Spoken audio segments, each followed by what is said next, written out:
Okay, so I'm making this video for the Jeep Commander Bank 2 Sensor 1 replacement. From my understanding, it's the Bank 2 Sensor 1 replacement. So I'm going to show you some tools that I used. This is one. This is the most important tool right here. I don't know what it's exactly called, but it's like a flat head. And this one, see how wide it is there? That helped me a lot. But to try to get myself wrong, to make it easier on myself, there's this wiring harness back here. Let's put my angle right. Let's see. Okay, there you go. So this wiring harness right there, there's a connector that holds the wires. And because these vehicles only run like 5 or 6 years, they're all pretty much in the same condition and old and worn. So it's easy to break this plastic piece that's holding it there. So following the flathead, where's it at? Where we at? Okay, just right up there, these wires, you can barely see it right there. So that harness or that little plastic piece is going to be holding the wires.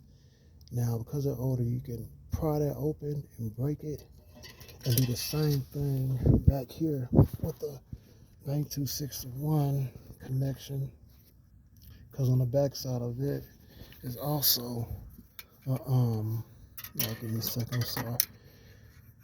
There's also the little plastic piece that holds the wires in there, and those wires will prevent you from moving the Bank 2 Sensor 1 harness into a reachable position.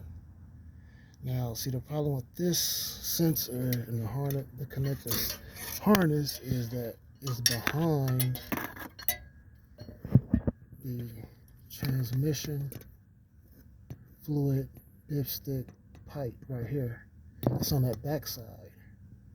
I was able to pull it down to the front side, and the reason that was possible was with the first tool I just showed you. I'm gonna grab it again, and I'll show you how I did that, which was right here on this transmission. I want to say that's the transmission right there. If you're able to wedge it in between the transmission fluid dipstick pipe, you can move it. It's hard for me to do this with 2 hands, not proper lighting. So what you do is you get this tool in there, flat like this. You wedge it in between. A second. So I got the right angle. I was doing it from a different position. So what you do is you get that in there.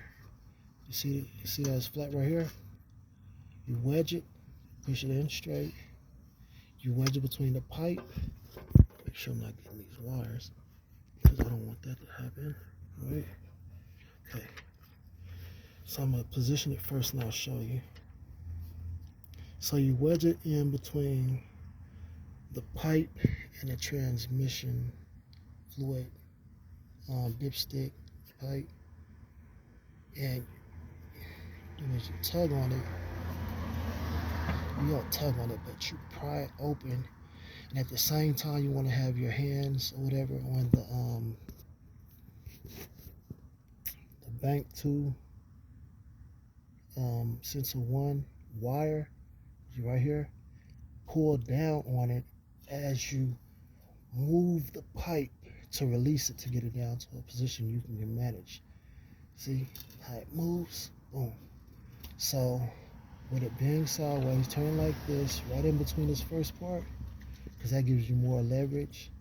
You right against this left part, and then wedge that, pry that open, pull down on the wire right there, and that'll drop it down to a manageable position. Then once you get to that manageable position, you should be able to pry open this plastic part that's holding all the wires in place, and the harness for the Bank 2 Sensor 1 actually drops pretty much straight down. So here's the harness. And that's what makes it hard, because you don't get a whole lot of room and a whole lot of play with this one. So, see if I got it right. Try to get it from a different angle real quick. Let's see here. So this is the harness when we play this one. It drops straight down from the top. There's not a whole lot of room. So this drops straight down on the top, but with it being connected to those other wires, you can't really move it that much. So that's why you need to pry it open, pull it forward, and that gets you in a better position. You actually get your hand in here, grip it, and pull apart. My problem now is I just need a flat head so I can pry the opening prior to the open position, snatch it down and replace it. But it was a quicker video, easier way of changing out this harness. I've seen a couple of videos and none of them had this procedure or approach to it, and I think it's a much easier way, simplified, without a lot of the hassle. So yeah, if it works for you, let me know.